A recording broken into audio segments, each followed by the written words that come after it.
They had another backup in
especially the vapes that are going into the toilet, is that kids are throwing it in there. One, they don't want to get caught with it, and two, it's disposable. So, you know, this is where I am, I'm going to toss it.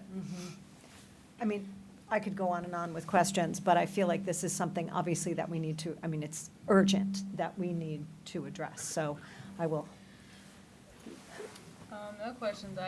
I can't wrap my head around it. I don't understand why students want to damage the only facility that we have. Because if something happens to the building, we have to take a boat every day to school. So I don't understand, but I've been keeping my ears out for anything. And we appreciate that, and there's lots more students just like you. As far as wrapping your head around it, I will tell you that I worked in several Worcester County schools. And if you haven't visited Worcester County schools, some of them are not of the top quality that we have here on Nantucket. The bathrooms are deplorable. And I think that we are very fortunate and we're very lucky to have the facilities that we have. But we're not going to have them for long if everyone doesn't step up and help us take care of it. Because I can tell you this much, Miss Sarah-Dellis and I cannot be the only two doing it, nor our teachers. And I just want to throw a shout out to our teachers as well, because several teachers take it upon themselves to walk into the bathroom and check to see what's going on. We've gotten several reports. As a matter of fact, after the class meeting on Thursday, the next day, we had 3 reports of shenanigans going on in the bathroom that we were able to deal with. Diane, do you see this as malicious? Or do you accidentally throw an apple, No, an it's orange malicious. down the? There's intent to this. This is not an accident. There's apples, there's oranges. First day of school was 2 Whaler t-shirts that really made a mess of things. You don't walk into a bathroom with a t-shirt and flush it down the toilet or an apple or an orange and expect it to, it's intentional. Or an avocado. And I hate to say that, but it's intentional. How much of your staff's time is devoted to making them functional or changing the pumps or cleaning the? So the pumps have to be changed, obviously, by the plumber. Demo and his day staff, I probably, and you can correct me if I'm wrong here, they probably clear, I don't know, 12 a week. That's a lot of time to be called away from the things that they could be doing. When we have to call the plumber, obviously it costs us a lot of money, and I always think that money could be well spent on some other program or something else that we could do to improve our buildings, but we can't, because we're spending it on this, I call it ridiculousness. And it's sad and it's disappointing. Mm. We work really, really hard to make these buildings as nice as they can possibly be. So, I just want to point out one more thing too, because I got an email from a teacher today that because the 2 bathrooms in the basement level are closed right now, teachers are questioning, is this a violation of the Board of Health? I don't think that it is. So we looked into porta potties, and we were very transparent about that with students and parents. And Diane received information that for our number of students and staff, we would need 7 porta potties. If that's a similar gauge to actual bathrooms in the building, I counted today, without the 2 that are closed right now, we have 13 bathrooms in the building. So I don't see how that's a code violation. If it is, I hope someone will get in touch with me tomorrow and let me know what that is. If I may. I just wanted to mention first of all, I want to thank you two and Mr. Ardellis for all the work you've done. And this has been, really a headache. And, one is I think we can all agree that there is a reason behind why this is happening. And there must be something that we can think about to change the direction that some of our students are going in. Is it because they want school closed? Is it a joke? Is it a dare? I don't know if we'll ever come down to that, but we've got to figure out how students, their fellow students, can be part of the solution, and hopefully parents as well. And I did also want to mention that the parent meeting, I thought, went very well, and there were some very good suggestions. Mm-hmm. So I think some of those things we could implement. For example, receptacles in the bathroom for vape pens, for example. I mean, the problem is deeper than just where the vape pens are being thrown away. The problem is they shouldn't be using them at all.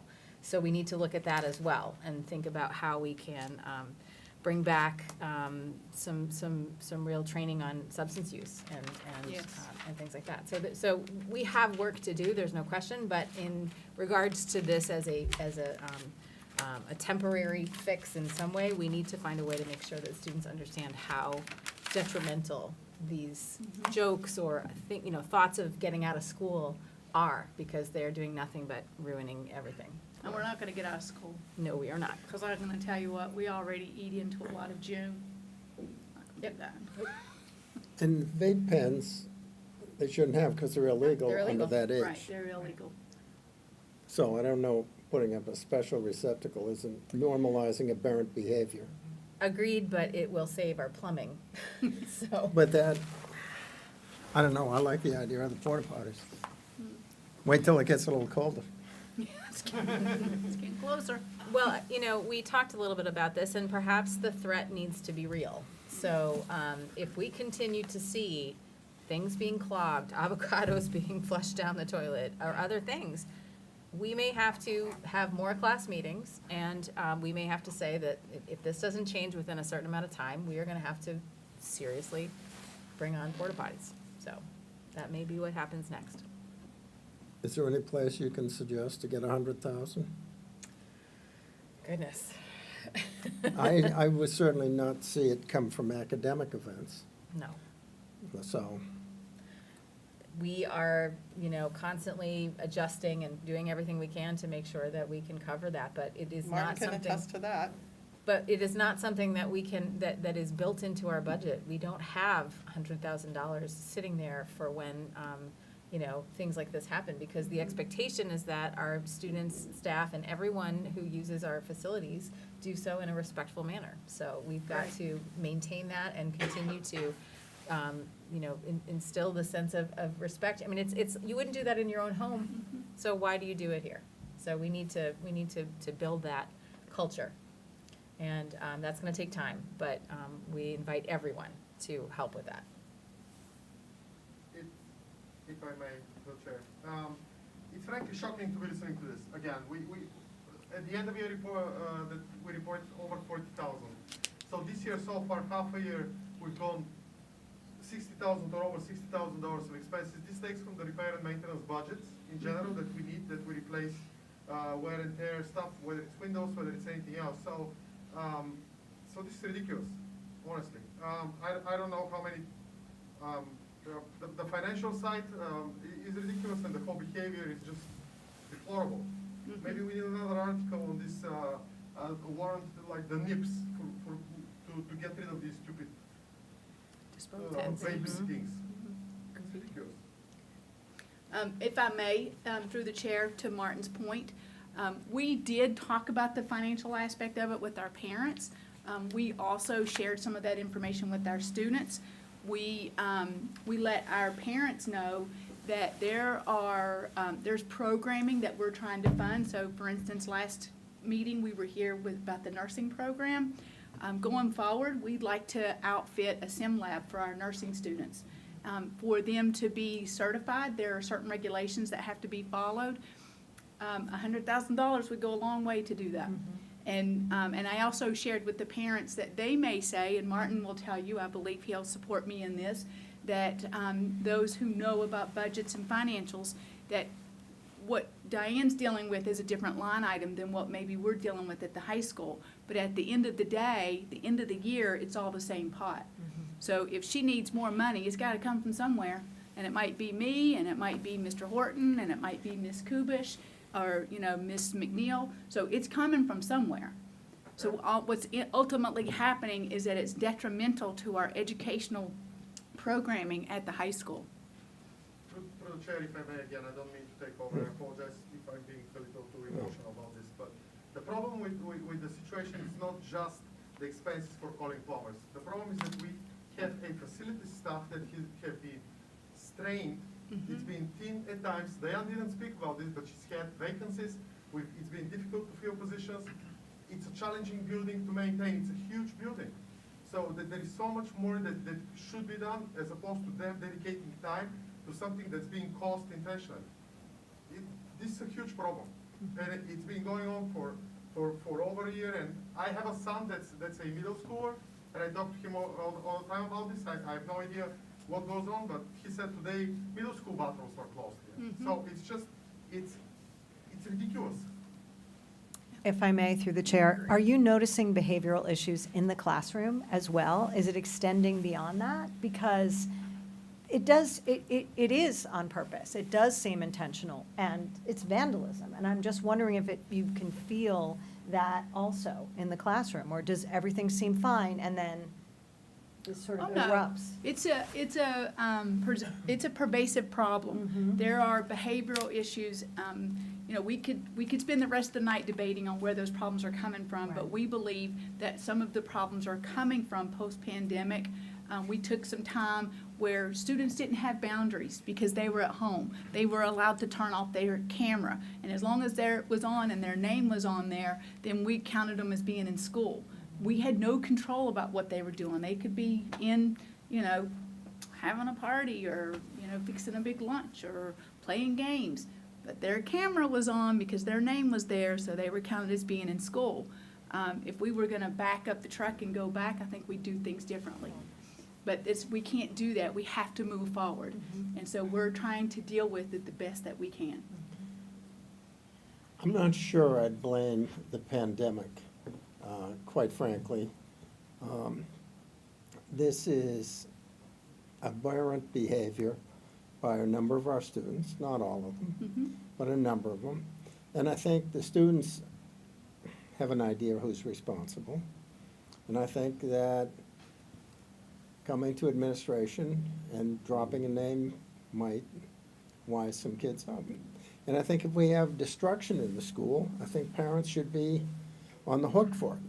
I mean, the parents are paying taxes, but this is above and beyond. And I think if they willfully break something, I think parents should be billed. And when we can identify who is doing that behavior, we do make sure that they have to compensate for it.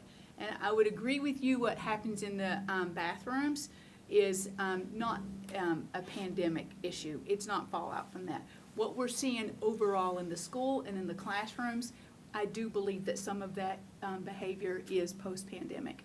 And when I talk to administrators from other schools and other states, they're seeing the exact same things that we're seeing here. So it's not just unique to Nantucket. Anybody else?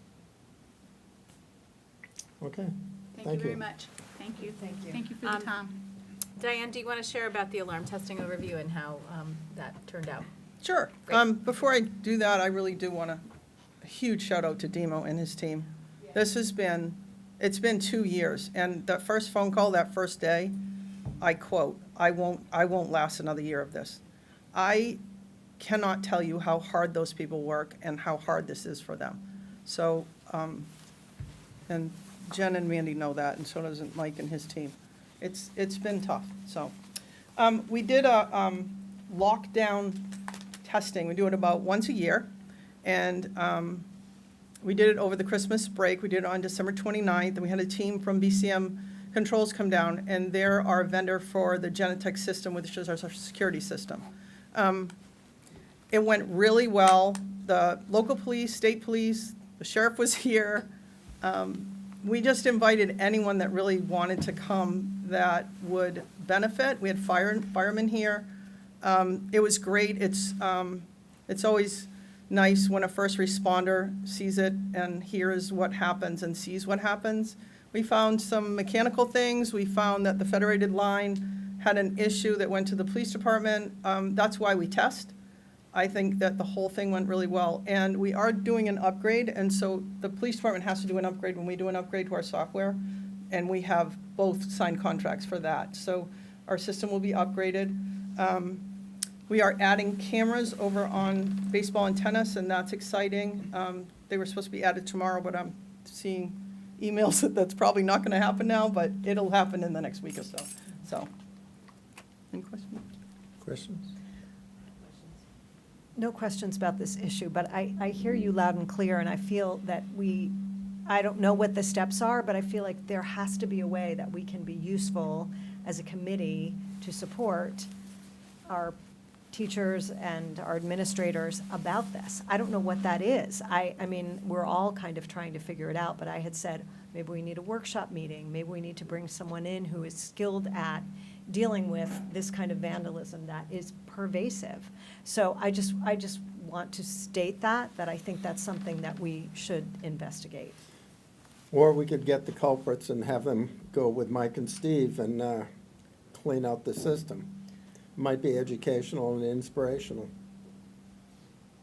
And just a piece of information, the sewer department's been phenomenal with us, and they pump those pits out every time we ask. And so they did them the day before we came back to school after Christmas break. So it's not that. It's not there's things left over. It's not. So. Thanks, Jen. Thank you. So just, Additional updates. sure, just two quick ones. On the same line of safety and security, we had a great DLT meeting yesterday where we had two representatives from the Nantucket Fire Department come and provide us with fire extinguisher training. And that was very helpful because as administrators, we do fire extinguisher training in our schools. But there are several administrators that aren't in schools. They're in central office or in other offices that are not, part of that training. So it was really helpful to be reminded, and I certainly was glad to have that for myself. And we even had a simulated fire with a chance to put it out and timed each other, and just so happened the superintendent was the fastest in getting it out. So. But it was very useful, and I think hopefully we can do that, once every couple of years. I think it's always useful to do that. The only additional update I wanted to share was access for ELLs has started. The testing has started, and so we want to celebrate and encourage our ELs who are going through standardized testing. They have an additional test that others don't have, and it's more time that they have to spend on screen and doing that. And my hope is that, we encourage them, we support them, we support the teachers who do the, who not only proctor the test, but also prepare the students and encourage them. And so it is a long testing window because we have the way we test students in small groups, et cetera. So it will continue all the way through February 9th. But our hope is that we can get done as quickly as possible and get back to normal. And that's it. So a shout out to the ESL teachers and staff for all that they do in preparing and proctoring this test. And that's it. How much time are the students out of class doing the testing? So we try to use the time that is already allotted to them for class to be able to do the testing, so they're not out of class for an entire day. In most cases, the test is given in increments. There are 4 domains and 4 tests that have to be done: reading, speaking, listening, and writing. So in some cases, we do 1 test a day, and so that would mean 4 tests, 4 days. But the tests are only, they really go between, say, 35 minutes and 60 minutes. So, but it does, we do want to make sure that students have additional time, and we have accommodations for those that are on IEPs so that they have additional, like I said, additional time. They have a text-to-speech option, in some cases a human reader that helps, because a lot of this is unnatural testing, particularly speaking, because we all speak to a person. No one speaks just into a microphone or in response to something that it's very rare that speaking is just, unless you're giving a speech. So it's something that's really unnatural and not normal. So we have to be able to give them the time and prepare them as best we can for this one part of the test. But it is a requirement, and we do what we have to do. So. Questions? No questions. Presentations and discussions of issues of interest to the committee. Town of Nantucket budget proposal. Libby and Brian.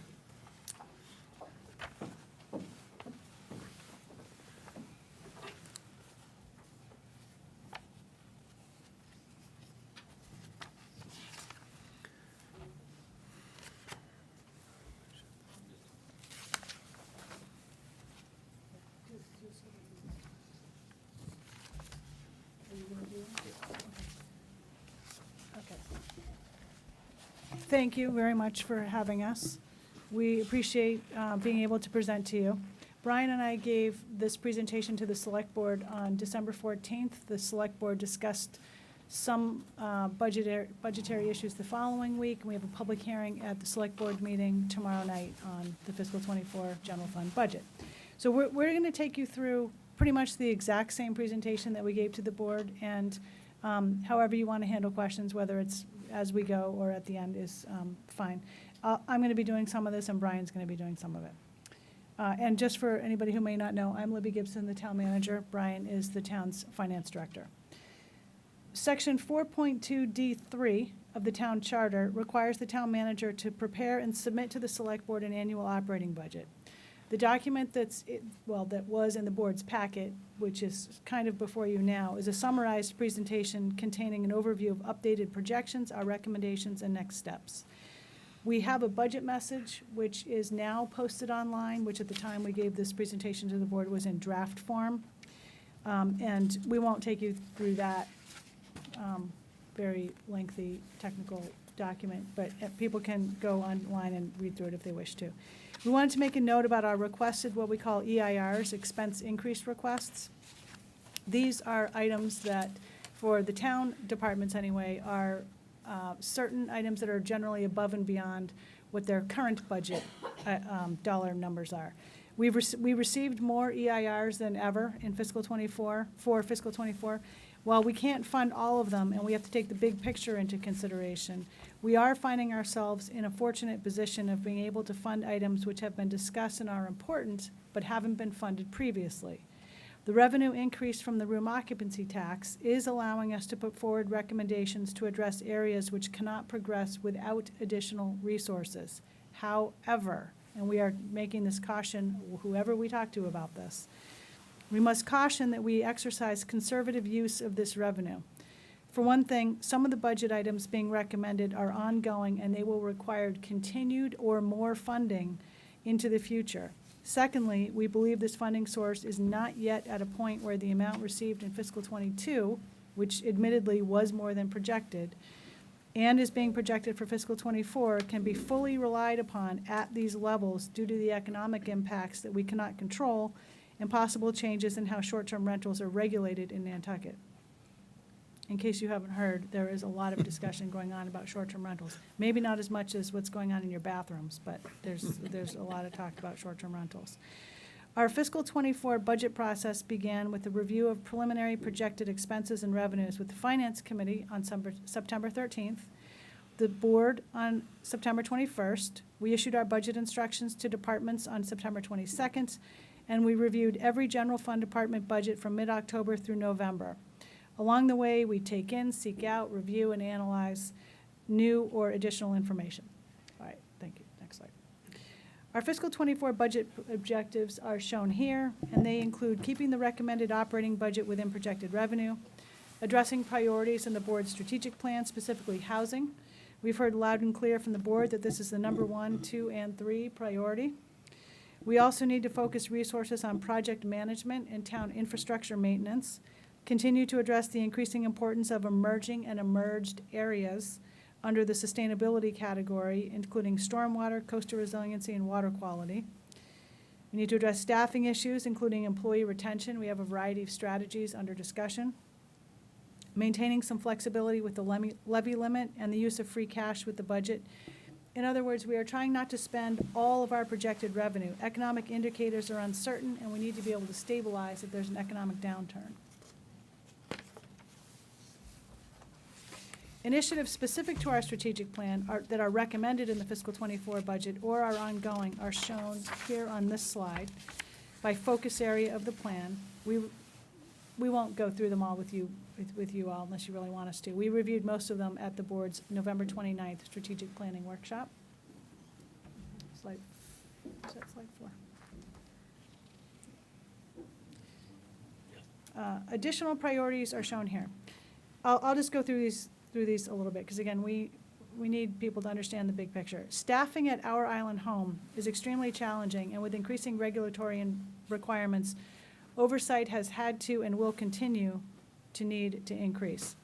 We have numerous facilities projects that are pending and or underway, including town building campus window replacement and other exterior capital improvements, municipal restroom review and recommendations for improvement, a concession study, and resuming the proposal for a central municipal facility. Not having centralized facilities exacerbates delays in getting needed projects completed.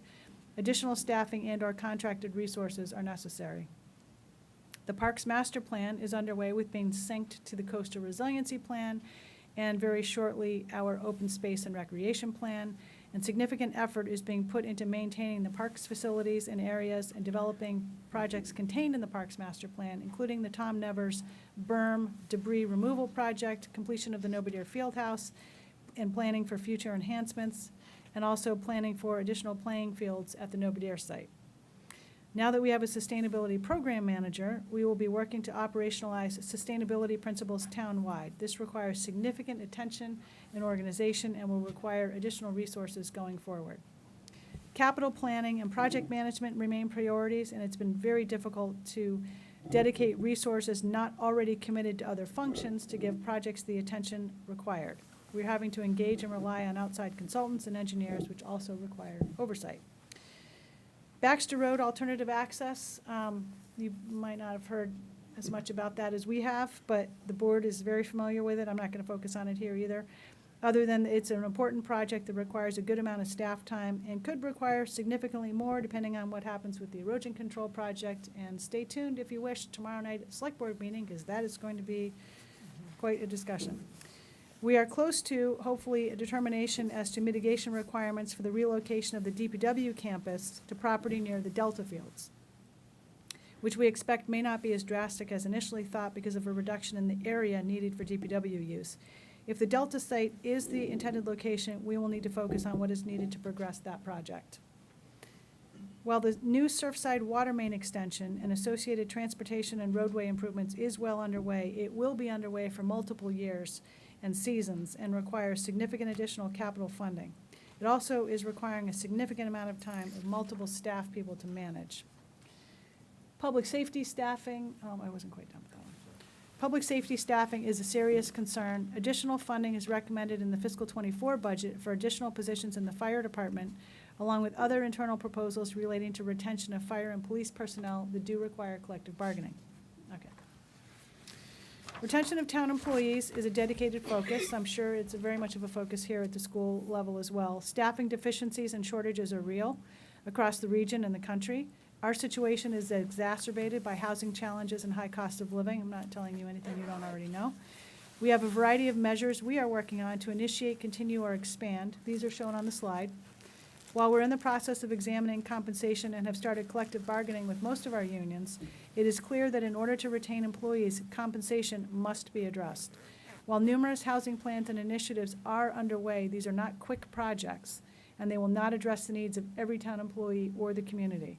Increases in compensation will have long-term impacts on the budget, which is another reason to be cautious with the use of the room occupancy tax revenue and dedicating it for other purposes.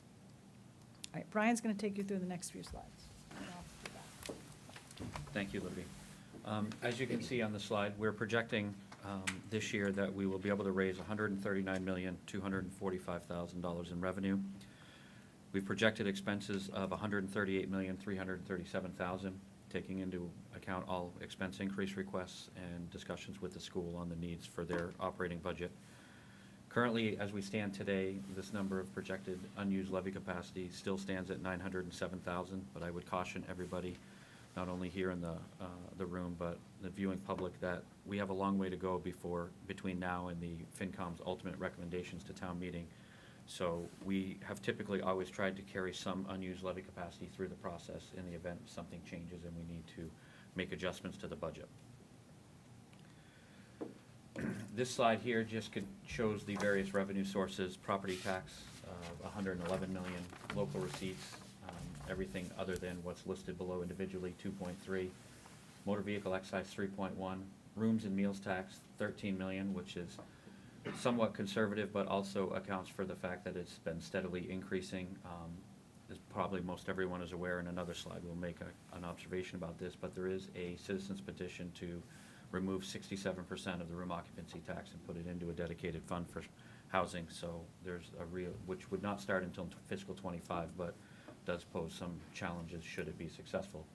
Licenses and permits, 1.3 million. State aid, 4,336,000, or 335, excuse me. We have level funded that currently because, as everybody is aware, there's a new administration on Beacon Hill, and we are not sure what their appetite for continuing what the previous administration had done in terms of local aid is going to be. So we're cautiously projecting a level funded there. Free cash currently at approximately 1.5 million does not include all of the potential capital outlay projects and additional uses we may need. And other available funds, 175,000, which is coming from the Marijuana Stabilization Fund, which is part of the Article 9 funding that we have. Below, it just breaks out into municipal departments, 36.4 for the town, school department 37.1, non-departmental 41, which is the appropriations for the non-departmental, appropriations for not only revolving account, or not revolving accounts, I'm sorry, enterprise funds, debt service, and things of that nature. And then special appropriations include health insurance and other sorts of funding that we are obligated to provide in the budget. Just a graph that shows consistently tax revenue is our largest source of revenue. Rooms and meals is the next, and then all the other funding sources are relatively smaller in comparison to both rooms and meals and tax revenue. This is just a pie chart that shows what was on the first table with the expenditures, breaking them out by percentage of the total operating budget. Now we'll take you through kind of where the allocations for the entire operating budget are. Town operational expenses of 11.2 million. Within that is 3.2 million of operational EIRs, which we do have a chart that we'll show you in a future slide. $25 million in salaries. This year, the town administration has recommended $769,000 of new personnel in the town budget. School operational expenses, $6,230,000, with operational changes or increases in that budget of $641,000, and then school salaries of $30,296,000. I would note that we had extensive discussions with the school superintendent and the chief financial officer, and in the additional slide, there is an additional $50,000 commitment increase for the community schools. So the total increase in funding to the school this year is $2,150,000 over the budget from last year. So we really tried as we built this budget to help the school achieve all of the requests that they had submitted to us. Health insurance, $12,251,000 for active employees, retirees, $4,083,000. Here you will note that that's a 3.3% increase over the budget, but built into that, because of where we ended up last year, this is actually a 12% increase projected in the rate. Please, everyone, don't get too concerned. Last year, we projected that, and it ended up, I think, at 6%. So over time, as we work and have a better run rate on this year's utilization, this number we do expect may change. It will change, actually. General insurance, $4,091,000. It's a 15% increase, and I got a call from the consultants today. Hopefully that will be enough, but with everything happening and the storms happening across the country, insurers are getting a little bit more risk averse and trying to pass on some of those increases to the communities that they insure. So we're going to be working very hard between now and July 1st to manage that and keep it to no more than a 15% increase. Debt service, $14,422,000. The majority of this increase really is related to affordable housing and some commitments that were made and authorizations that were approved at previous town meetings that, given the unpredictable nature of the municipal borrowing market, we felt it was appropriate to go to the market a little earlier and lock in some rates. Retirement, $6.8 million, which is consistent with the funding schedule from Barnstable County of an 8.5% increase. Enterprise fund subsidies of $17,585,000. Which does include a potential, in this budget potentially was put in as a $5 million override for solid waste. It will most likely be coming down a little bit. We are continuing to see increases there and cannot continue to absorb them through the normal levy capacity. So we've decided to ask the voters for permission to override 2.5 to fund that correctly moving forward. Some of the special appropriations that we have through the annual town meeting warrant: mosquito control, $181,000. Health and Human Services, $825,000. This is where it's Article 9, where the Contract Review Committee funds various nonprofit island entities. $650,000 comes from the tax levy, and as I noted, the $175,000 will come from marijuana stabilization. County assessment of $179,000. Reserve fund consistent with prior years at $500,000.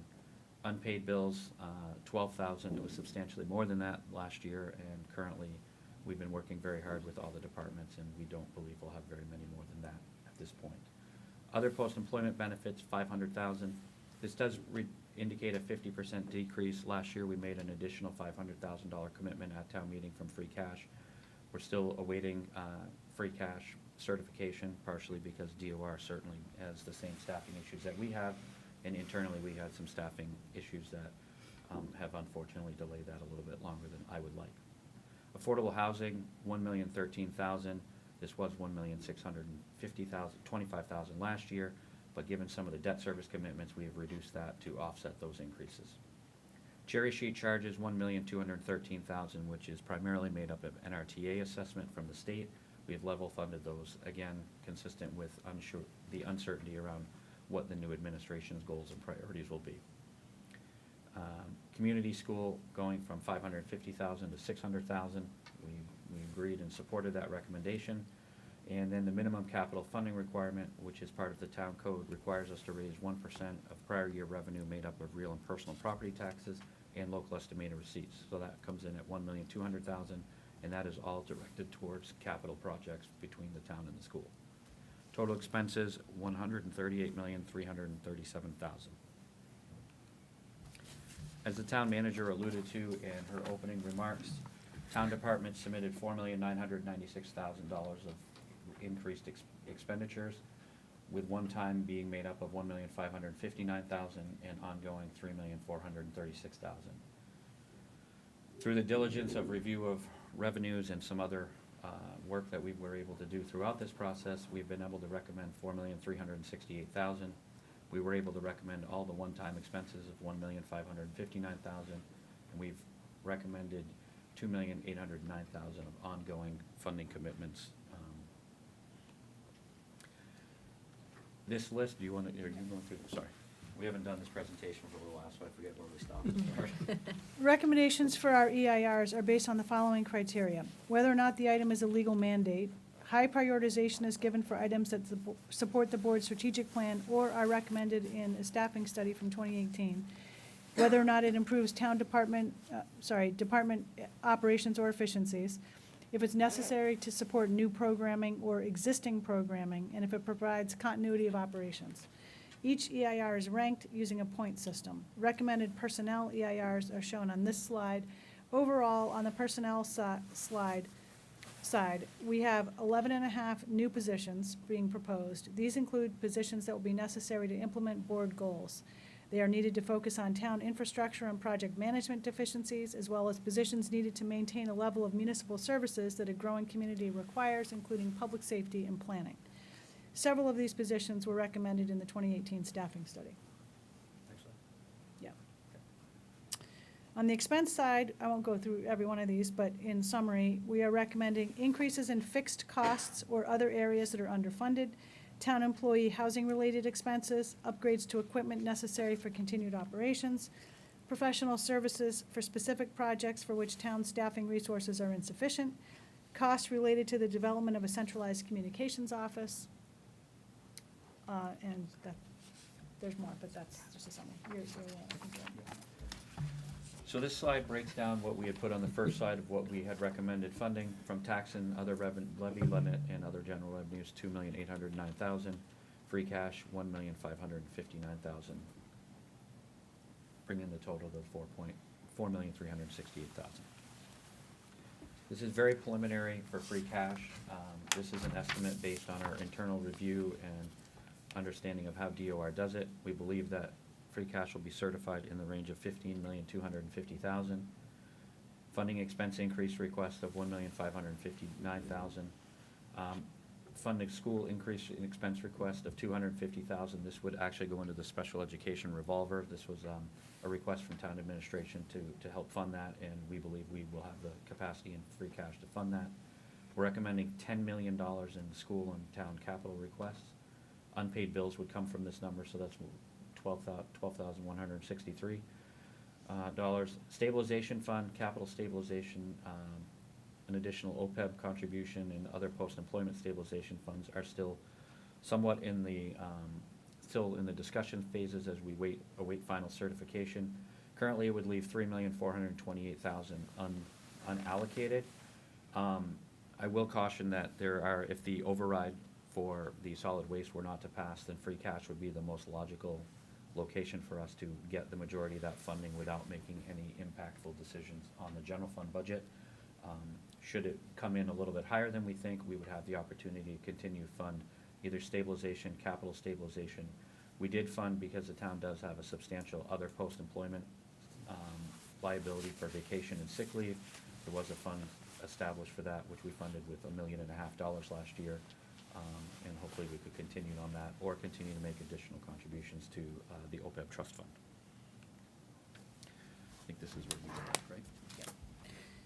Outstanding items and current unknowns are shown here. State aid is always somewhat of a concern, and while the state has not finalized its budget for fiscal '24, it seems that it is most likely going to be level funded or increased. Harbor Place is a project that remains an unknown at this point. None of the citizen warrant articles that have been submitted for the 2023 annual town meeting have been included in our recommendations. Some would have a cost impact, which has not been fully analyzed at this point. If any of the items are approved by voters, funding will either not be immediately available or priorities will have to shift. PFAS costs remain a high concern and also largely unknown, but regulatory requirements are on the way at some point from the state and/or federal government, and those may necessitate significant capital and operating costs in the fairly near future. As will be noted in our budget message, or as is noted in our budget message, we have not yet had what could be considered a normal year of short-term rental revenue since expansion of the room occupancy tax to short-term rentals in 2019. And the impact of any future potential town regulations is obviously unknown. Supply chain and labor issues are having a noticeable impact on certain areas of town operations and projects, such as parts and equipment. This is not a problem unique to Nantucket, although it is more difficult to get things here. The costs of the projects contained in the Coastal Resilience Plan are astronomical, and we will need to prioritize these projects and seek alternate sources of funding where possible. In our budget message, we will be noting that, and as Brian referenced, there will be a town administration recommendation for fiscal '24 that a permanent operating override be sought for the Solid Waste Enterprise Fund. There's not enough revenue in the general fund or the solid waste fund to fund a proper solid waste management program for the island. Given the increasing regulatory requirements, the upcoming expiration of the landfill operator contract in 2025, PFAS programs needed to reduce waste going into the landfill, and overall focus necessary for the solid waste facility and planning efforts. As Brian noted, free cash is not certified just yet. Collective bargaining negotiations have fairly recently started, so the cost impact is not yet known. We have projected an increase for the retirement system. However, I don't believe we have formal notification yet from Barnstable County as to exactly what the increase is going to be. And while not called out here, we have had some discussion with some of our housing officials as to the possibility of an operating override for housing, and we have a meeting with them next week to discuss that a little bit further. Future potential costs. A number of these costs are listed here. Some have been covered already in the presentation. We have numerous plans in place or that are in the process of being updated and or started. All of them contain projects, multiple projects mostly, that will have a cost impact. Some are overlapping and can be combined, some are standalone. We've discussed employee retention and housing. In addition to town employee housing, community workforce housing is an ongoing goal and has associated costs. While we now have an IT position dedicated to cybersecurity, the cost could be enormous if the town system becomes compromised from a cyber attack. Regulatory or other unfunded mandates could arise which require resources. Solid waste we reviewed. And RTA service modifications could have an impact on the general fund budget because that service is primarily paid for through an assessment to the town. However, we don't see anything planned in fiscal '24 for those. We've discussed PFAS and Baxter Road alternative access. An area not shown here, which we discussed a little bit more than we will tonight with the board, which deserves some attention, is real estate. We have many more initiatives underway or pending than we have staff resources for, including the yard sale program, lease and license requests, processing and management encroachments, general town monitoring of town property for misuse. And next steps, we're obviously here tonight. We have our public hearing tomorrow night, and then we will start reviewing budgetary items with the Finance Committee. We have a big meeting on Saturday at the end of January where the town departments go in and discuss their budgets and their expense increase requests, and it all culminates on Saturday, May 6th, with the annual town meeting. We're happy to answer any questions anybody may have. Esmeralda? No questions. Laura? I have many questions. The ones that just at top of mind, I'm just curious about, you mentioned that the coastal resiliency program is astronomical, which is not surprising, but can you just say a little bit more about that? What that would entail and why the cost would be? There are something like 40-ish projects in the plan. Some of them are very long-term. We're talking 30, 40, 50 years. The total current estimated cost is something like $900 million. And they include things like raising downtown streets, raising streets that are in all areas of the island or various areas of the island where sea level rise and climate change are expected to cause additional flooding over time. There are coastal resilience projects like erosion control projects in certain areas. I'm trying to remember just what else. I haven't been as deeply involved in the coastal resiliency plan as others, but we do have about every 2 or 3 months an update from the committee. There's a coastal resilience advisory committee that helps prioritize what the upcoming projects should be. And we have 2 or 3 projects underway or about to be underway in the next year or so. I don't know if that totally answers, but No, it's a pretty big broad. plan. There's an Mhm. executive summary if you want to go online and check it out, but it's pretty significant. Great, thank you. Well, that's an interesting discussion. So you're going to shake the money tree and Doing the best I can. the Baxter Road, is there any, do you have any firm thoughts on that? Well, we have a project underway right now for alternative access, and it's not really moving Baxter Road from where it is now away from the bluff. It is more establishing, we have a couple of different options. It's establishing some different roadways that will eventually connect to Sankaty Road, not to Baxter. And it requires a lot of advanced work with things like endangered species. It involves relocating sewer and water lines and all the other utilities.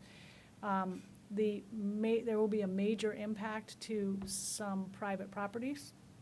So there's issues with whether or not we get easements or whether or not we have to implement eminent domain takings. And the erosion control project obviously is a bit up in the air at the moment with the SBPF announcement that they are not intending to proceed with that project. So one of the things the select board will probably discuss tomorrow night is whether or not it should withdraw a notice of intent that had been jointly filed with SBPF to expand the current project. There is an enforcement order right now that is valid and pending that has been issued by the Conservation Commission to remove the project. And we don't know what will happen if the project is removed. Our consultants who were looking at options for Baxter Road starting in early in 2022 have recommended do not remove that project because we don't know what's going to happen. So if it gets removed, I guess we'll wait and see what happens. But we do have something of a sort of a mini alternative access plan in place for the area of the road that could potentially breach, and that does require going over private property and constructing an alternative access route so people can get to their homes. But it is requiring a rather massive amount of staff time and attention. But it is obviously very controversial. Some people will get better water views Well, at the bottom of Yes. the bluff. Any other questions? Thank you very, very much. thank you all very much. And good luck with that first item there.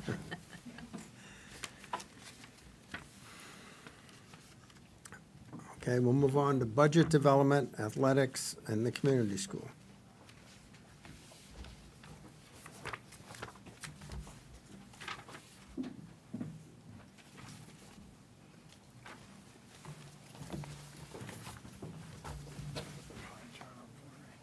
Yeah, I did both.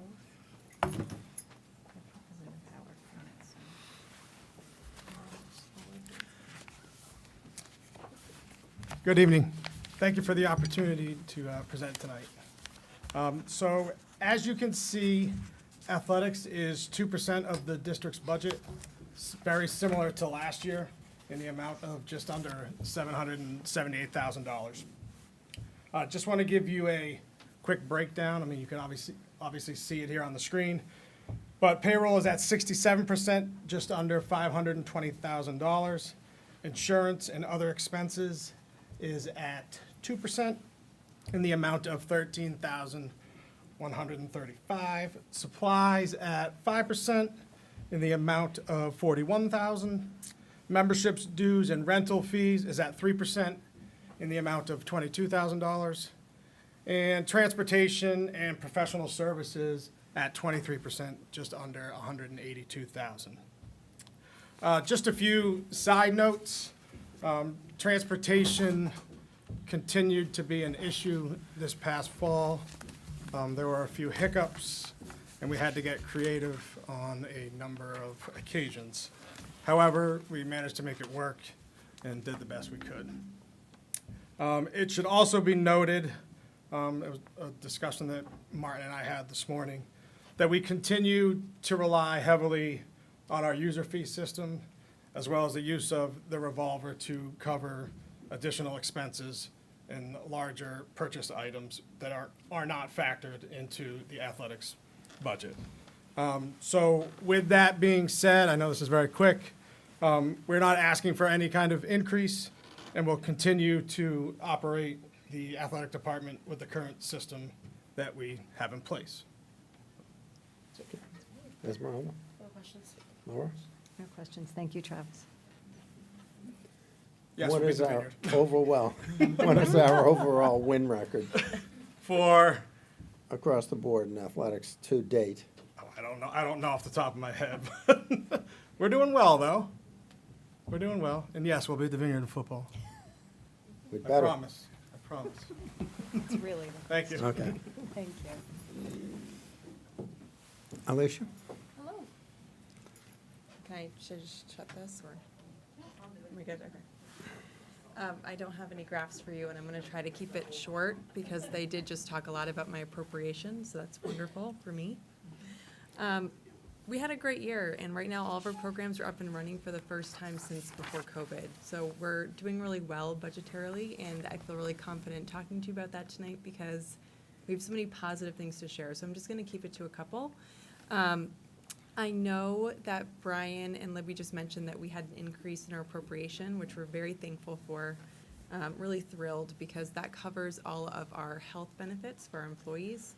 So that $50,000 increase is a big deal for us. It's going to help us with some of our new employees that we're hiring, specifically for the tennis courts that will be running starting in the spring, right by NIS.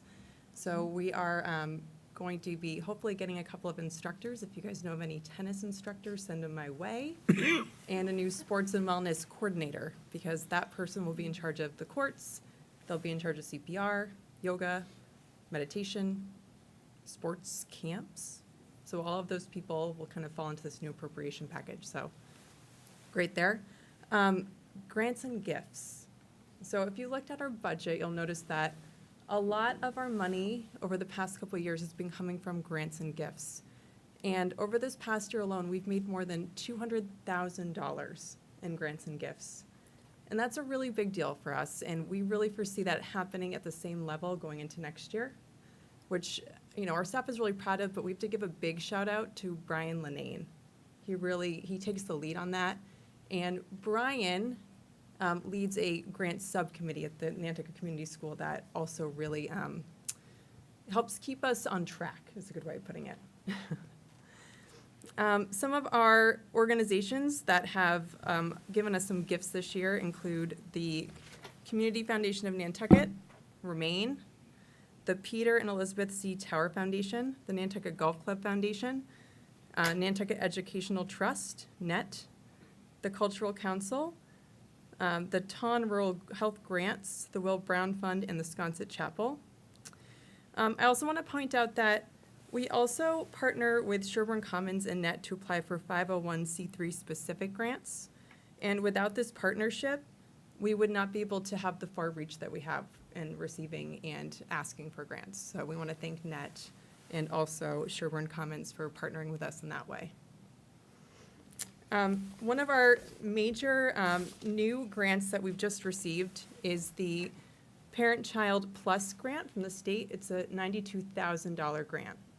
And this is a program that's part of our early childhood program that's starting up this month under Pauline Cronin. And Pauline is working with the state to do home visits for families. And I'm just going to read you a little blurb that Pauline put together because she, unfortunately, was not able to come tonight because she's ill. But she did want to answer questions if you had them. So later on, you can always email her.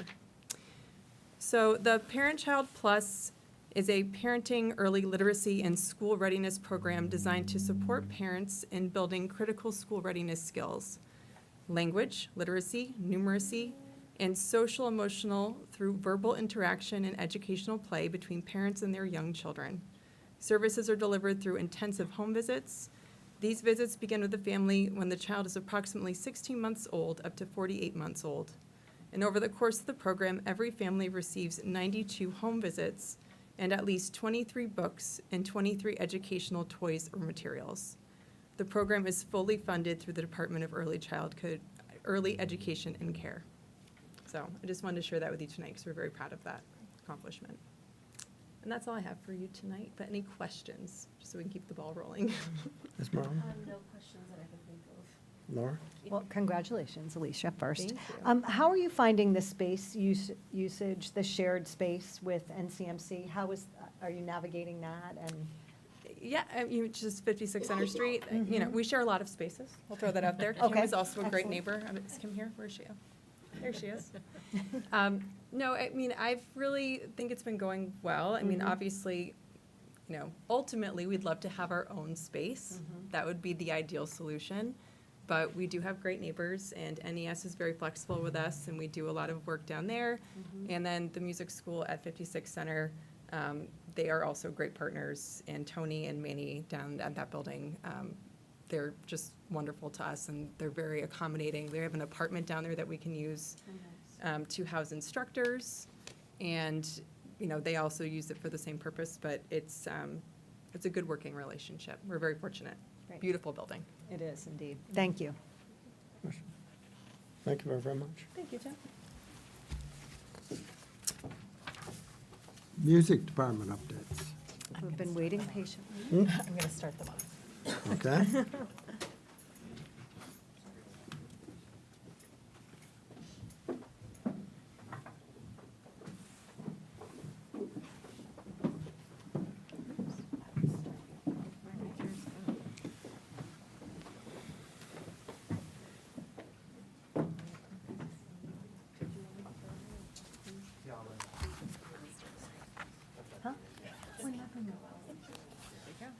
All right. I'm actually going to start us off. One of my many hats, because Dr. Jennifer Raybould has left us, but she was working all year with this great, fantastic, talented group of people. I am very proud to take over for the remainder of this year, and they are amazing and, thank goodness, very self-sufficient and independent in many ways. So I appreciate very much the fact that they have put this together. And I think this is going to be an exciting presentation because a lot has changed since the last time they presented, which was during the pandemic, when there was not much music that you could really do.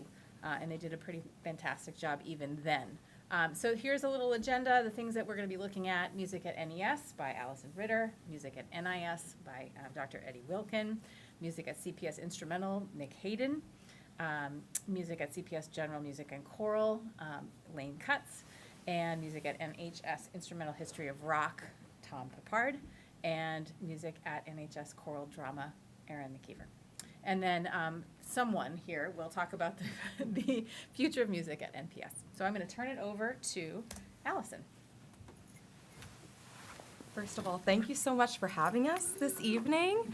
We're super excited to present because the last time we presented, it was a virtual presentation. So this is a lot different, and that just goes to show how far we've come from the last time we were able to have this opportunity.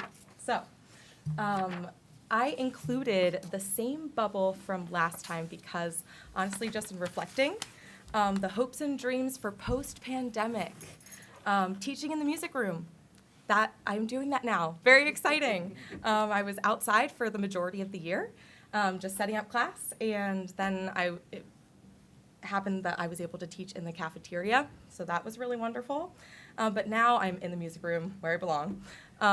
Singing indoors, we could not sing indoors, and that posed a real big threat to a lot of us in how we're going to do our jobs, essentially. Family folk dance night. We have had family folk dance night, and there will be another one this year. I'll talk more about that later. Ukulele class, I would love to do. Dr. Eddie Wilkin has kind of taken on ukulele at NIS, so maybe that's a future project. That's the only one I can't say I've checked off the list. Chorus concert, we have had that on all levels. And then an Orff ensemble, I did a little bit of that with a select group this year for the holiday sing-along. I use Fire Robin's First Steps in Music for kindergarten and first grade, that curriculum, which is basically an 8-part musical workout. And then I use conversational solfege as well, which focuses on the sound before sight approach to reading notation. All the Massachusetts standards, create, perform, respond, connect, and there's especially an emphasis on, this year, for Eddie and I, on create, because that was something that we couldn't do too much of in the past couple of years. So it's been exciting exploring that for all of the students. Do a lot of solfege, and hopefully that carries on to what Eddie does, what I do at NIS for chorus, and also with Laine and with Erin. Just kind of establishing that foundation.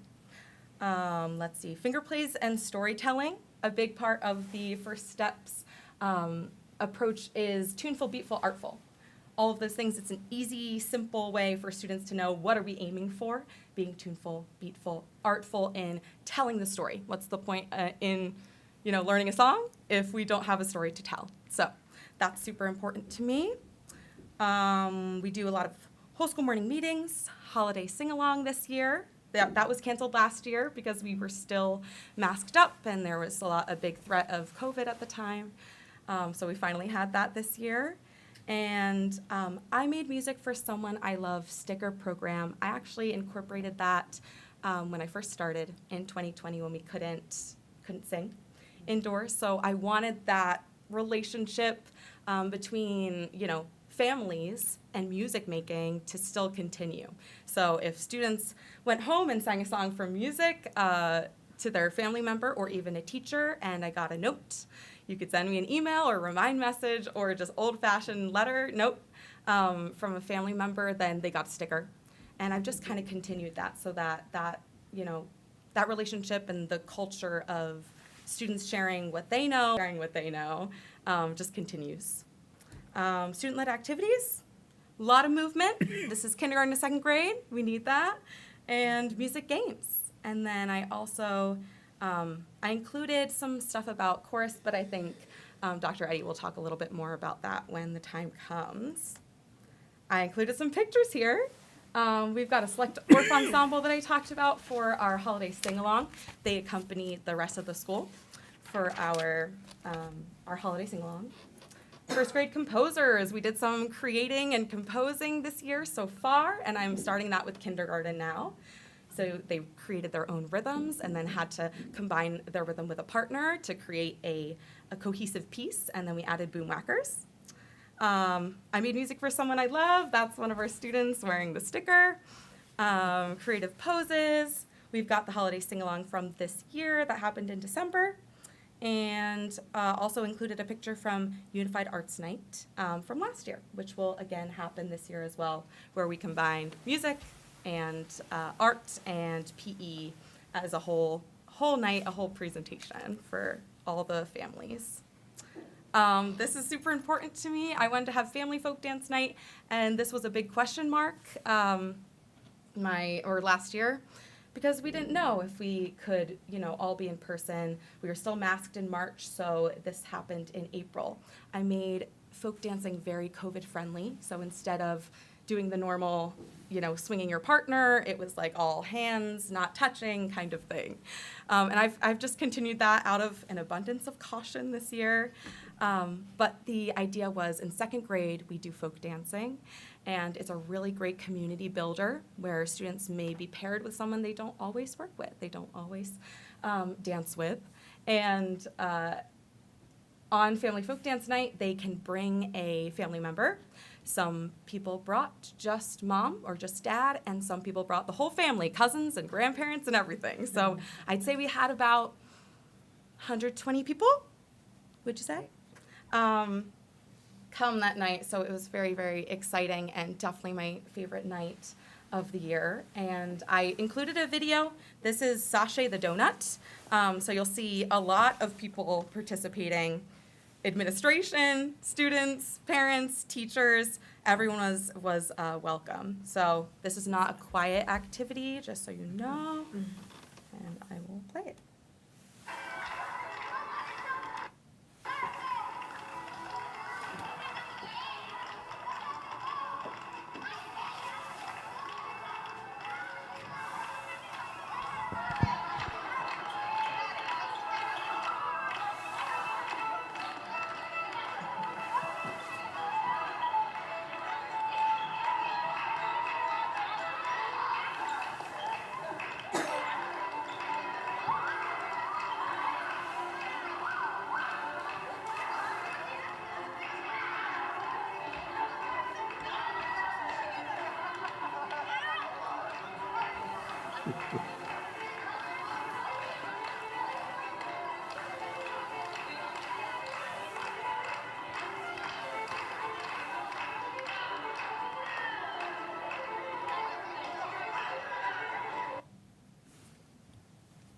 we did some do-si-doing there at the end. But you can see everyone's having a great time. If you want to come this year, you totally should. It's on April 13th at 5:30. So I will pass it on to Dr. Eddie. I think I've got everything. All right. All right. Just refresh this and get a little bit larger.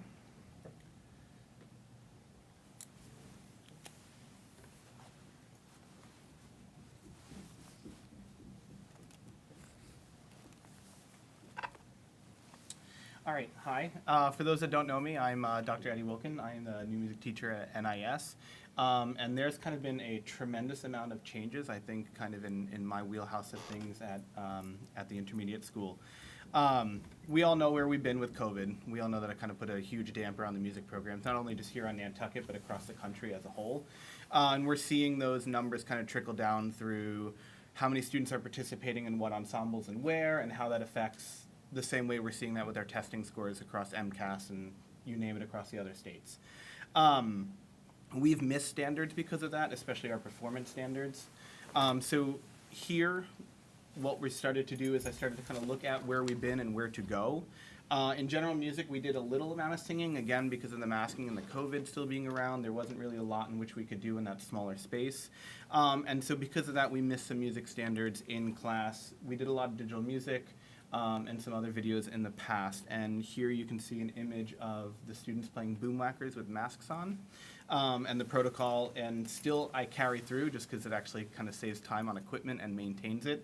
They hand sanitize on the way in, they hand sanitize on the way out. It keeps the equipment nice and clean and holds on to it. So that is something positive out of COVID that I've kind of kept and stolen. So where we are now, in general music, each overarching standard, as Ms. Ritter was talking about, the create, perform, respond, and connect. And the two of us have kind of really putting an emphasis on the create standard, as that standard usually is something that falls to the wayside because we always have this performance to catch up on, or we've got that event to deal with, or this whole school meeting, or something of that sort that we want to try to do. With that, we've been able to do more singing. More instruments have now been embedded into the general music class. Djembes, string instruments, violin, viola, cello, bass. Boom whackers have all been embedded into the general music class in some way, shape, or form, even if it's just a sampling. In chorus, and this is what Alison was talking about a little earlier, last year we had in grades 4 through 5, actually, 7 students participate in chorus. And traditionally, and please correct me if I'm wrong, but traditionally it was, I believe, an after-school program. After school, competing with a lot of other activities, wanting to go to the club, sports, etc. And this year we've kind of done some scheduling adjusting and put it at the beginning of the day for just a half hour, one day of the week. And because of that, you can see the numbers have gone from 7 to 58. And that was when I put the presentation together, and I believe we're at actually 63 for chorus. So explosive numbers there. Band, grades 4 and 5.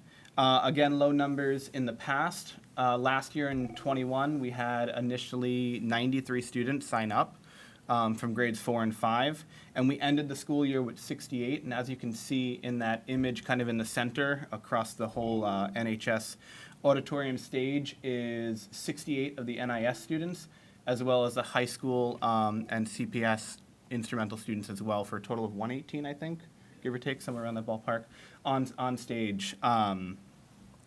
This year, just in 4th and 5th grade, we've had 63 sign up. To me, I view that as a retention of numbers when you're looking at it that way, minus the transient students. And we all know from even previously in this presentation tonight that we've got numbers that kind of fluctuate up and down. Newly added this year, grades 3 through 5 orchestra. So students have the option to sign up for violin, viola, cello, or bass. And we have 62 students in that ensemble there, grades 3 through 5.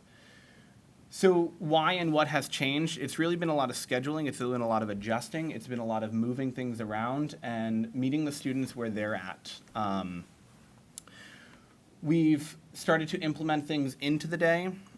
So for instance, the ensembles now partake in the morning, and their lessons are on a rotation basis throughout the school day, so this way they don't miss that same block of time more than 3 times is how I've worked it out in a school year.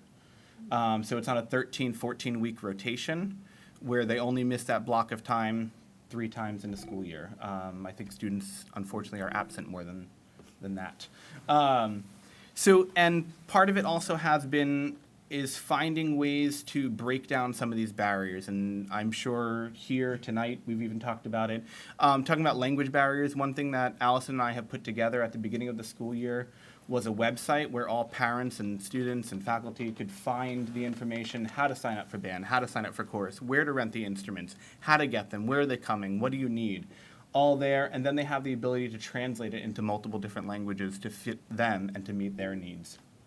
The other thing comes down to a financial aspect too, in terms of being able to rent or acquire an instrument in order to play, and through private donors, through just word of mouth, the take it or leave it, we've been able to acquire instruments, fix them up, and get them into students' hands. This way they're able to play them, especially when I have a student that comes up to me and say, you know, Dr. Eddie, I really want to play this instrument. Mom said we can't afford it with rent and everything else like that. Don't worry about it. Let me figure it out. 2 weeks later, they have a trumpet in their hand. We'll find ways to make it work. So on that composition track, on that adding an orchestra, we had our guest violist, Dr. Hallett, come and present to the 4th and 5th grade orchestra. It is not a video clip. I do have a video clip, but I figure I might get pink slipped if I showed a video clip. So here is also a student composition from last year. We've just started to kind of move into this unit, and Ms. McNeil actually got to witness today talking about math and fractions and how it all kind of coincides together and crossing our disciplines. So this is a student composition from last year, I think 18 seconds long.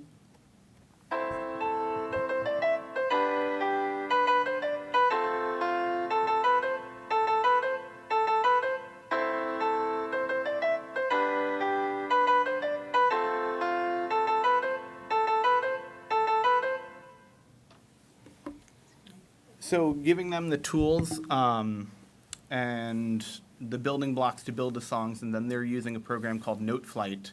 It's all right there. It's on the computer.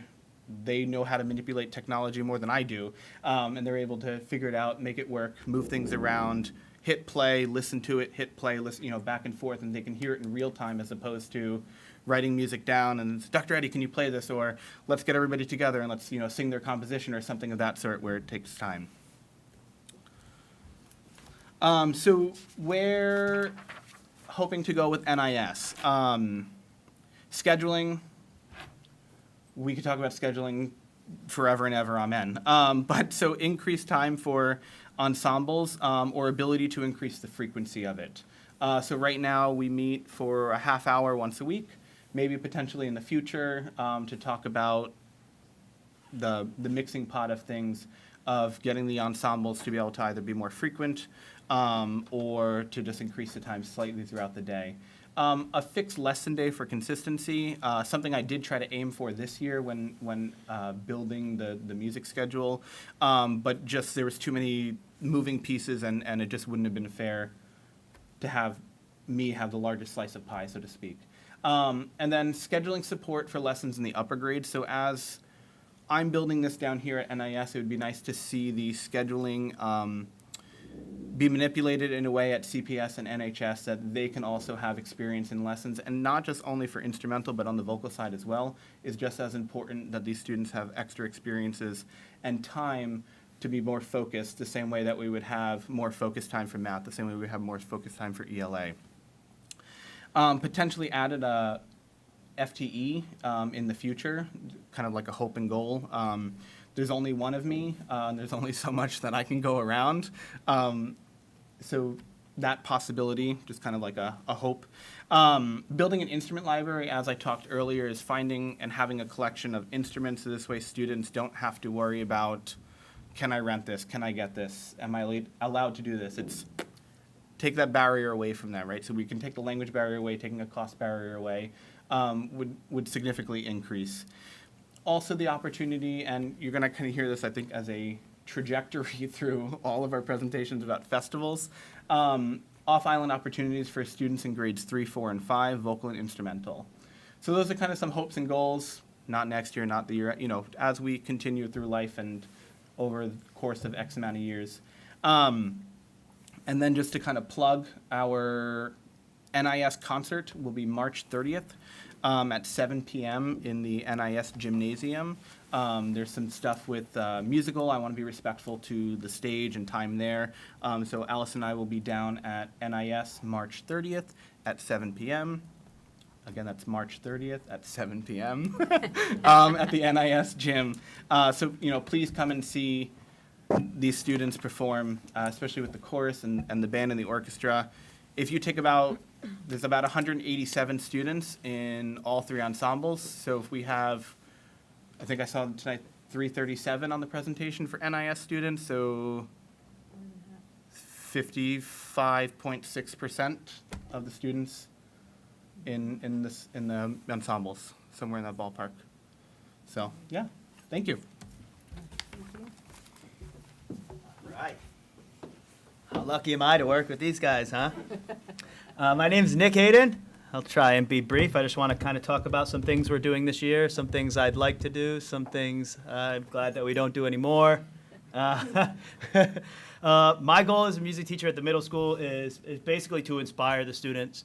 If a student enjoys coming to my class, goes home and said, one of the best things I did today was go to music class or play an instrument, or I got an opportunity to hear this sound I've never heard before. That's my goal, pure inspiration. That's what got me to where I am today. Teaching respect and work ethic through music, okay? Having students work as a team, camaraderie, okay? Helping each other out. When I have a student having trouble with a particular hand drum part, and another student takes initiative and says, hey, Mr. Hayden, I'll help him. It really warms my heart that they're helping each other and that they're comfortable with that, to go there. Teach students how to speak, read, and write a new language, okay?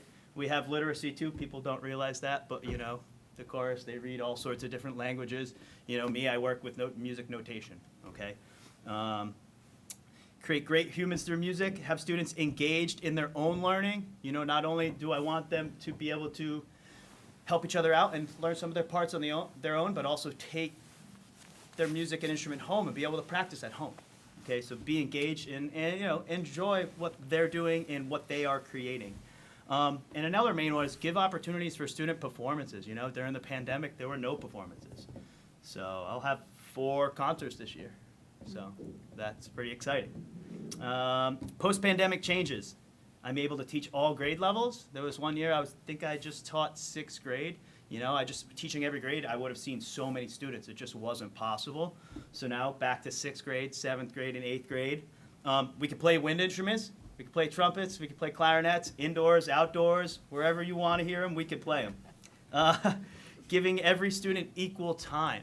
Okay, I had a cohort, I believe it was cohort D on Wednesdays, and I saw cohort A and B Monday, Tuesday, cohort C Thursday, Friday. I only saw the virtual class once a week, so that was really tough. They didn't get equal time, so everyone gets equal time now, which is great.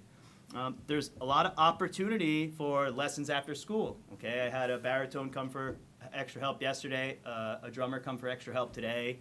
And it was very comfortable, which was nice to see that they are comfortable coming in and being in that close proximity, because it wasn't like that a couple years ago.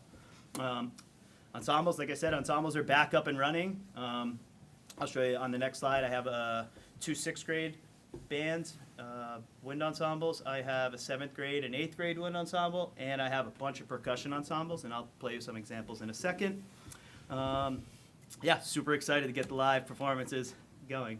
It's what saved me when I was their age, So concert band, entry-level instrumental band ensemble. Primary focus is learning fundamental skills for performances. We start off by learning how to put our instruments together, tuning, scales, stuff like that. Dr. Eddie's actually made my life a lot easier, because half of my 6th grade students I have, he started all of them already. So it was really good for my beginner 6th graders to see the other 6th graders. They already had experience, so they kind of whipped them into shape pretty quickly, and now they're almost at the same level, just very quickly. Music is selected appropriately, and each piece will enhance these basic performance skills. The band will perform 3 concerts during the school year. We just had one in December. We'll have one in March, one in May, and I'm trying to get a percussion ensemble concert going too. Let's see, I don't know if this is a touch screen. I just want to show you an example of how far these kids have come in the past couple of years. Last year we just learned to put our instruments together.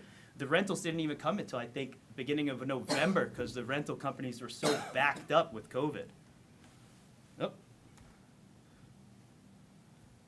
See if I can work this.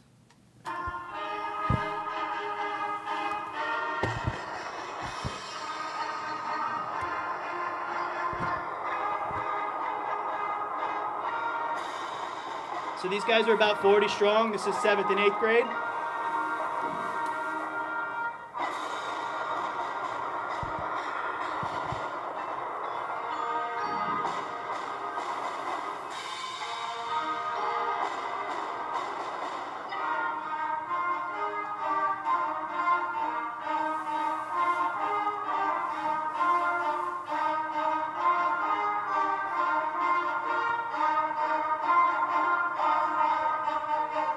Nice. All right, sorry, I don't know how to work Google Slideshow apparently. You'd think after all these, all the You do the tech back guys. button, Yeah, it wasn't working. There you go. Oh, there we go. Oh, it's stuck on the music. Okay, so the other ensemble, sorry about that. The other ensemble I have is percussion ensemble. Percussion ensemble has been so much fun. It has allowed me to kind of get rid of the general music and the music tech classes and all the research projects we were doing during COVID and make every ensemble a performance ensemble, which has been super exciting. All the kids are learning, they're playing with their hands. They're excited to play music. And I get to arrange tons of music. We play an Oye Como Va, a bunch of different Latin music, some cool Herbie Hancock, some funky stuff, some rock music. It's been a good time.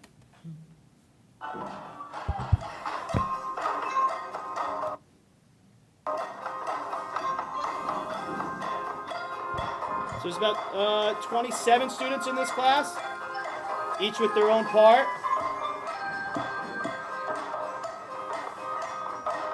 Drums, bass, piano, auxiliary percussion, hand drums, marimbas.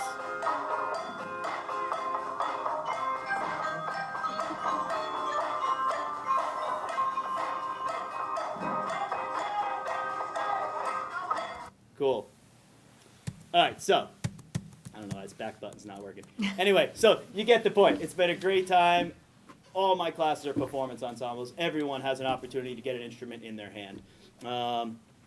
Ending with a quote. My famous quote, progression, not perfection. Okay? I have to tell myself this all the time. It's not about being perfect. It's about being better than you were yesterday. And these are just a couple pictures of me and some students before the concert that we had in December. All right. Pass it on to Laine. Thank you. Hello, I'm Laine Cutts. I teach general music and chorus at CPS. So first, we're going to talk about chorus, if I can figure out how to get these buttons to work. Okay, cool. So these are some pictures for from our December concert. So in grade 6, we learn foundations for singing, and not just singing in unison, but we open it up to 2-part harmony in 6th grade and progress to, you can see, 3-part harmony in 7th and 8th grade. In 6th grade, some of our students are experiencing voice changes, so they get to explore singing down the octave and singing down the octave in tune, which they don't realize they can do because they think they now can only sing 2 notes, which is not true. Tom the other day said, "What kind of noise are we making?" I said, "Well, we're working on our falsetto, and sometimes we sound like mice when we do it, but that's okay, because we're doing it anyway." And just speaking of singing, we do build community through our making music. Singing can be a very vulnerable thing. Your instrument lives inside of you, which can be a very personal thing. So having to do that as a middle schooler with a bunch of other kids can sometimes be a little scary, so we got to make sure we get comfortable with each other real quick. And we do prepare for 3 performances. In 7th and 8th grade, we review the foundations we learn in 6th grade, and we build on that by adding 3-part harmony. So our changing voices, which as we get into 7th and 8th grade, that group becomes larger and larger.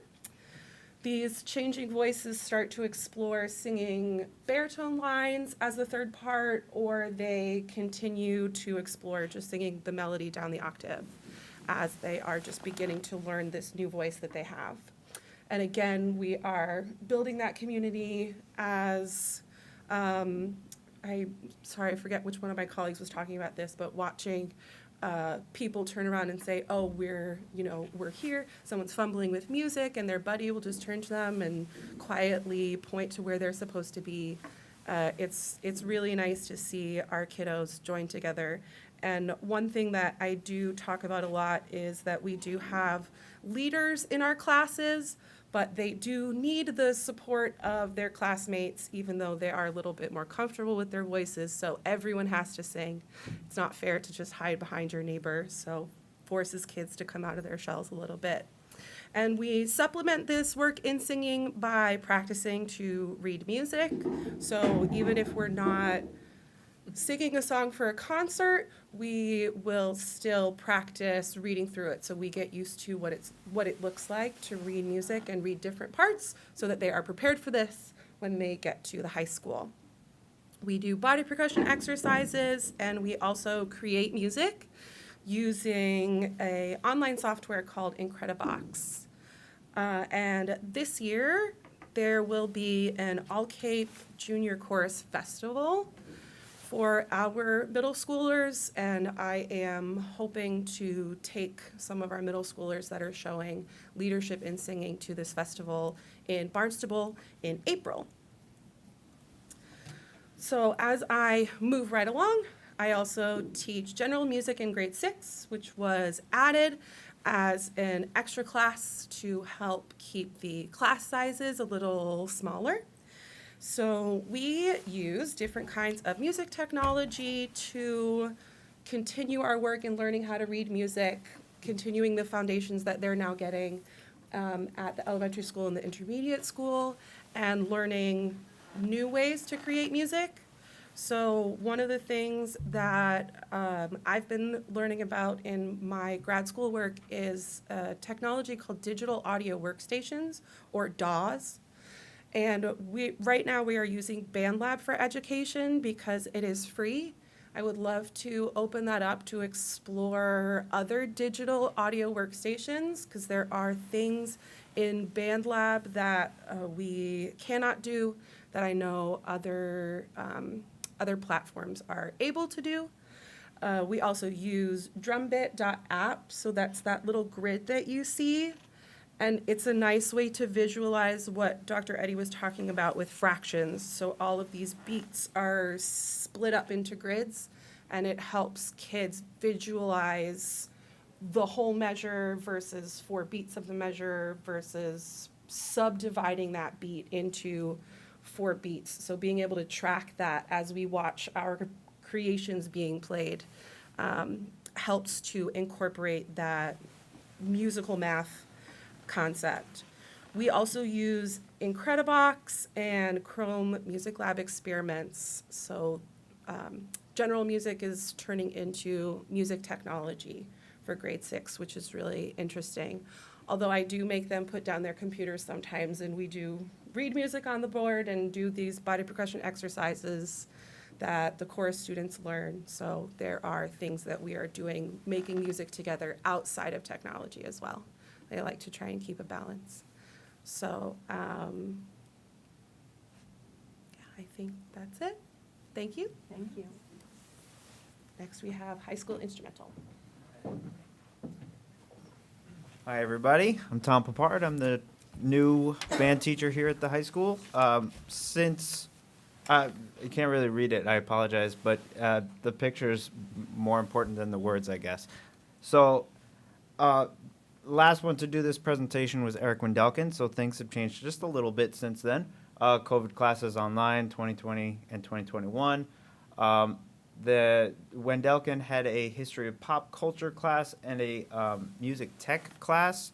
That has since changed now. I have a music and film class as opposed to a music tech class, and a history of rock music instead of pop culture. All right. So classes that I'm currently going with, of course, is instrumental ensemble, teaching students woodwinds, percussion, brass, and guitar instruments as well. We have the COVID bubble. That's what a lot of music teachers are calling this right now, where students weren't able to start at an ensemble at a younger age. So numbers are down a little bit, but Dr. Wilkin and Mr. Hayden have done a great job. I look forward to seeing those numbers increase in my future. Guitar class, performance-based class. They're learning guitar at any level that they need to, so they can come in never having hold guitar, and I will have a beginner course for them.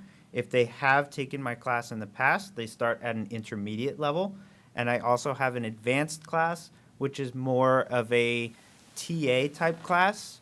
They assist in teaching basic stuff to the beginners or intermediate students. Rock band is a new class this year. It's very exciting. I'm enjoying it a lot.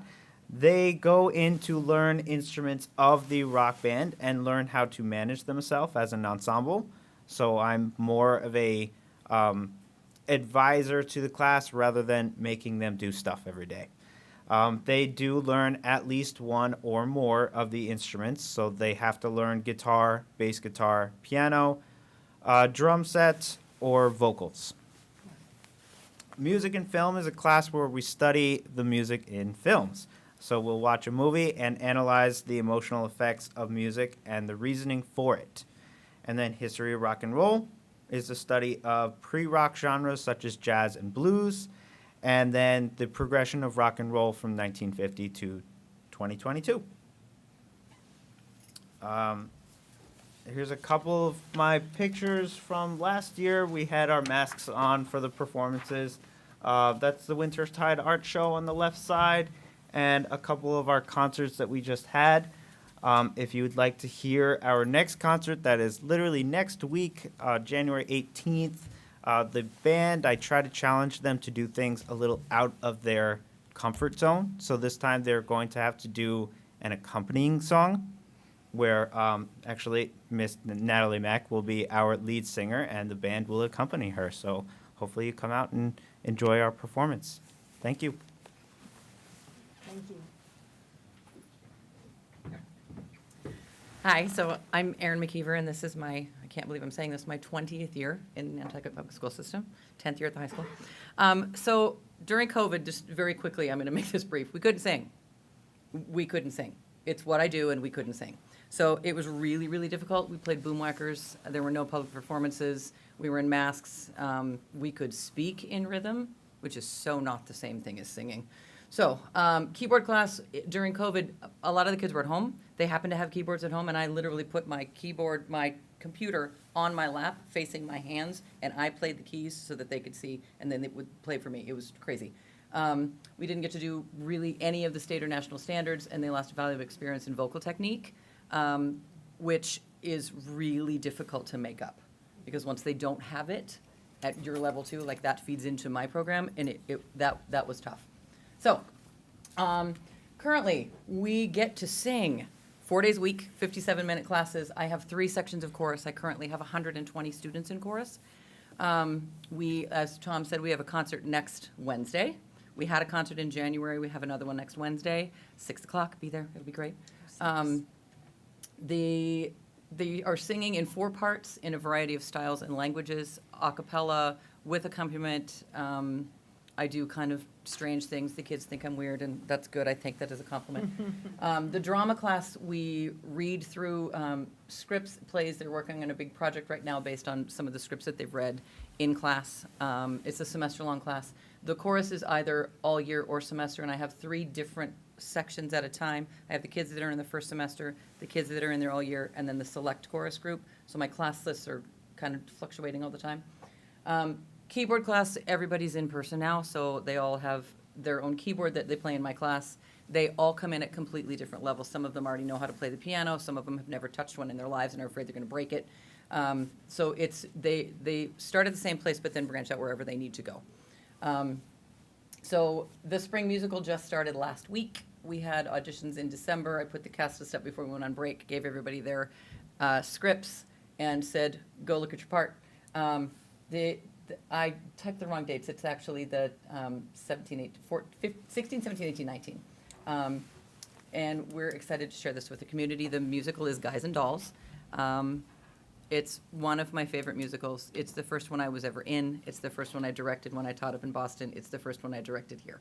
So I thought, what better way to bring this back? And there are also 4 current staff members that were in Guys and Dolls. One of them 21 years ago, Travis Lombardi. You want to start singing right now? Yes, nicely, go. You got the horse right here. That was your part, right? That was seriously, yeah. So Travis was in it 21 years ago, and then so Sean Allen, Camilla McGarvey, and Brittany Beal all work in the school, and I have very politely kind of twisted their arms and said, hey, can you please be on stage with us during the show? Remember that, Trav? Remember you're going to do that? Yeah, you remember that part. Yeah, we're doing that. Okay, so, yeah, so you were nicely, right? Yeah. Natalie Mack is playing Nathan Detroit, because I just kind of like to cast things in a weird way. I love it. It's going to be great. So, music festivals. Music festivals were brought up before. So we have not been able to go to music festivals in several years because they didn't happen because of COVID. I just got, so I'm going to skip down to the Senior District Music Festival. I put them in order of the auditions. The audition for Cape and Islands is first, but the festival for senior districts is the first performance. I just took, I had 4 students get into senior districts, and that's the first time I've had anybody get in since 2018. It is very difficult to get in because it is every school from Braintree all the way south. It's approximately 1,800 students that audition. 900 to 1,000 of them are in choral, and they only pick 200 singers. So it's really tough to get in. I had 4 students get in. 3 actually went. 1 had to attend a funeral and couldn't go. We just got back on Saturday night from the festival. They went and spent all day Friday singing for 8 hours with 2 15-minute breaks and a half hour for lunch. And then they sang all Saturday morning and then had a concert with a professional conductor, and it was a phenomenal experience for them. And I'm very excited that they got to do this. In February, the first weekend in February, I am taking 18 students to the All Cape Music Festival. That is all of the schools on Martha's Vineyard, Nantucket, and all of the Cape. So it's a smaller festival, but it's really important to us because it lets us see where our kids are with the rest of the students on the Cape. It is the 65th festival, I believe, of Cape and Islands, and it was designed to give students on the Cape the opportunity to go to festivals because our district is so big and difficult to get into. So I'm super excited that I'm taking 17 singers and 1 instrumentalist. I happen to be the manager of the mixed chorus, so I get to be like in there, doing all kinds of fun stuff. And she neglected to say that she is the assistant manager for the other chorus in there. So what happens if you're the manager or the assistant manager, she gets to be the manager next year. So I get to train her, and then, so that'll be good. So the bottom one, all-state auditions. So when the students audition for senior districts, if they get in, and if they get in the top 50% of the students that audition at senior districts, they get a recommendation to audition for all-state. It is a completely new piece. They have to sight read. They have to learn a new piece, and they come in and sing in front of a judge. They get scores based on their sight reading and on the solo itself, and they all learn the same exact piece. And I had 1 student that qualified, and so Kit Buccino and I will be going on the 21st of January up to this audition. And if Kip gets in, we will be going to the All-State Festival, which is the beginning of March. So, and just wanted to throw this out there, the cost of all the festivals is out of pocket for students and families. So the kids had to pay for 2 nights of hotel, the registration and everything. So, but it's such a great experience to do everything that, I'm so excited we get to do it. Okay, so these are just some pictures of the last time I was in front of school committee was last year, asking you to not have us have masks during the musical, and I can't tell you what a difference that was. You can see the 2 pictures on the side are, see, there I am casting really strange ideas, and it worked.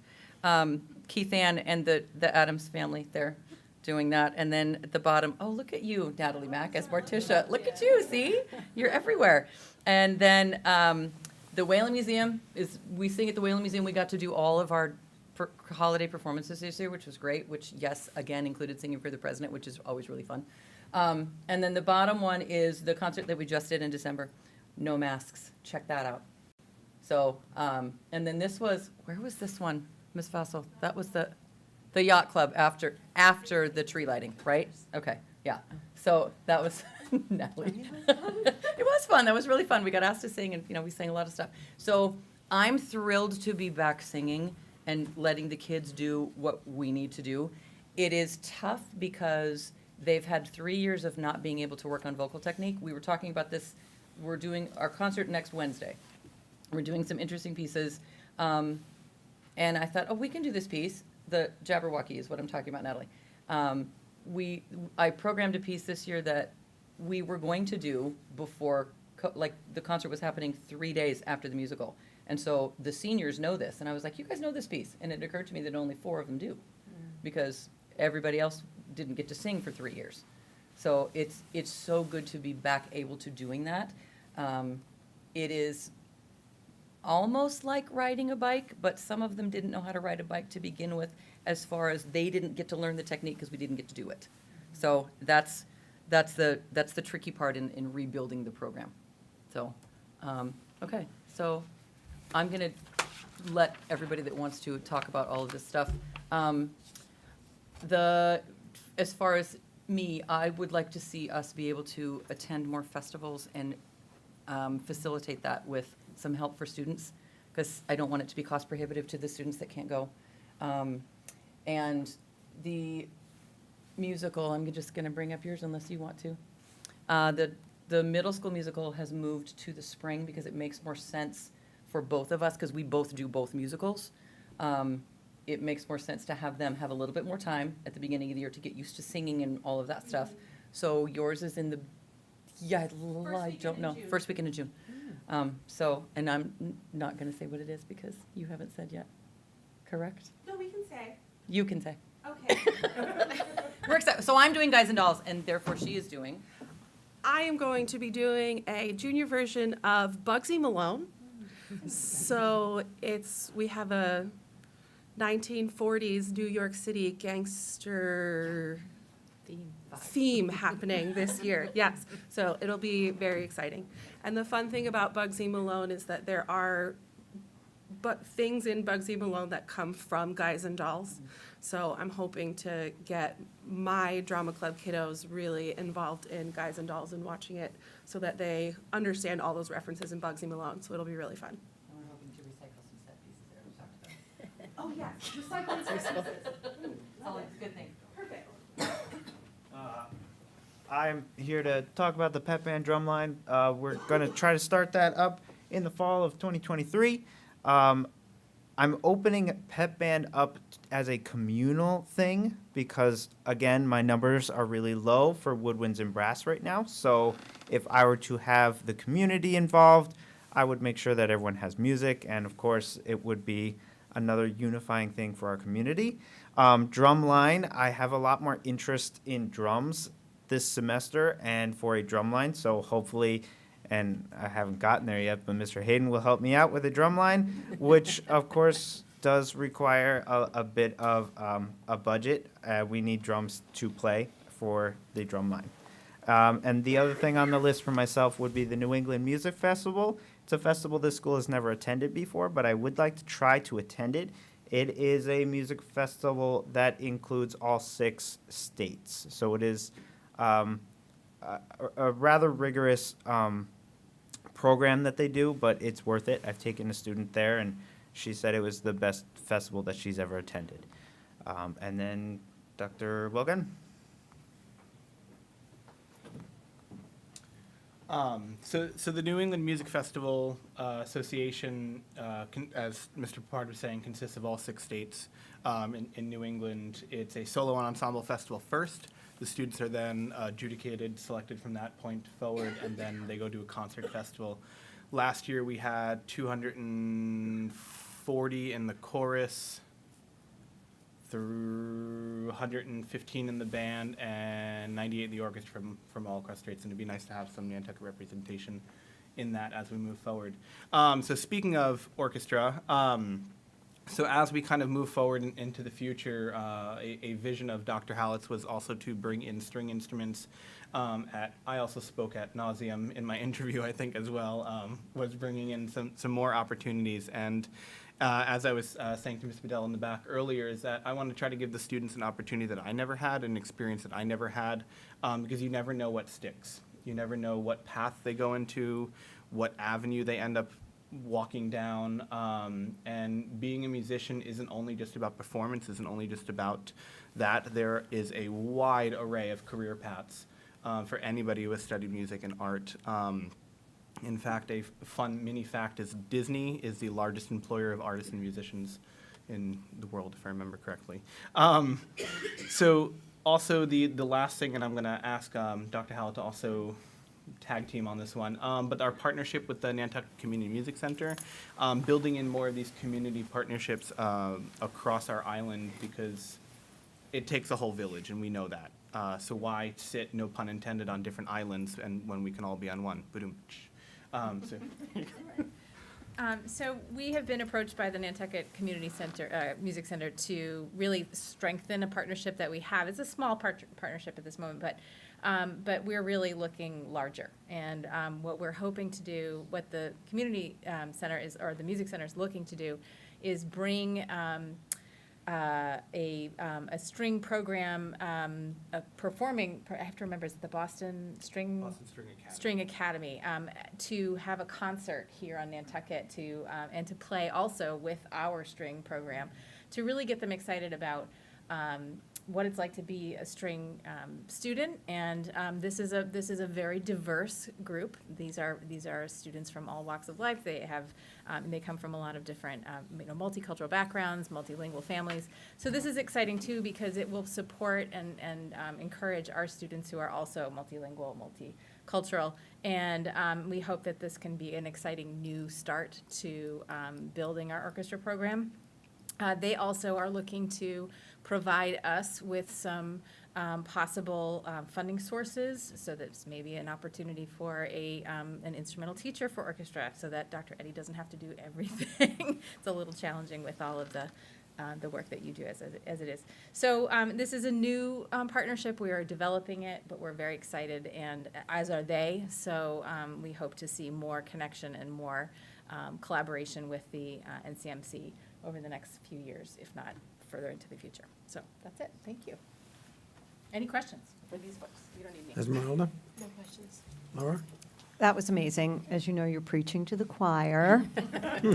But it's exciting that you all, it's such a strong team. It's really obvious. It's so nice to see. And I love that you all are really focused on attending those festivals. I mean, you can't compare that experience for the kids. And for you all, because sometimes, isn't there professional development also embedded in that? So it's just a win-win. It's fantastic. And I'm so impressed with everything I heard tonight. I have one terrible question to ask, though. What's happening with the light board? Has it been repaired? Yeah, has it been repaired? Was there an issue with it? Okay, then maybe I'm wrong. I heard that through the grapevine that something had happened and it wasn't functioning. So I'm wrong? It wasn't the light board. There was an issue with the sound board for a little bit, right, Jen? And the mixer, and that has been taken care of. Oh, good news. Okay, great. And then my only other thing is I love that Dr. Hallett is a musician. It's so great. So thank you all very much. No questions. Love you guys. Thank you very, very much. I'm impressed with the enthusiasm. That's really exciting. Thank you very much. Thank you.